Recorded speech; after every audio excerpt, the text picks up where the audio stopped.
విశాఖలో పేకాట రాయుళ్లు మరింత బరి తెగించారు. పబ్లిక్ గా డెన్ ఓపెన్ చేసి కాయ్ రాజా కాయ్ అంటూ హంగామా సృష్టించారు. ఇందులో లక్షల రూపాయలు చేతులు మారాయి. ఈ పేకాటకు భీమిలి పోలీస్ స్టేషన్ పరిధిలోని మంగమారిపేట బీచ్ వేదికగా మారింది. ఇక్కడ 2 ఎకరాల స్థలంలో విశాఖకు చెందిన కొందరు ఆర్గనైజర్లు దీన్ని నిర్వహించినట్టు సమాచారం.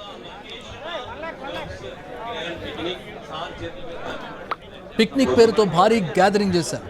ఉదయం నుంచి మధ్యాహ్నం వరకు ఈవెంట్లు నిర్వహించారు. భోజనాల తర్వాత పేకాటను స్టార్ట్ చేశారు. గంటల పాటు ఇది జరిగినట్టు తెలుస్తోంది. పలు ప్రాంతాల నుంచి పెద్ద ఎత్తున పేకాట ఆడేందుకు ఆటగాళ్లు వచ్చారు. రాష్ట్రంలో పేకాట శిబిరాల బరితెగింపు ఒక్కొక్కటిగా వెలుగు చూస్తుండగా భీమిలి డెన్కు సంబంధించిన వీడియో వెలుగులోకి వచ్చింది.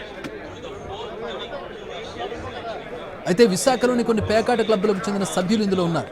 12 రాయుళ్ల దగ్గర నుంచి ముందుగానే నగదు డిపాజిట్ చేయించుకుని కాయిన్లు పంపిణీ చేశారు.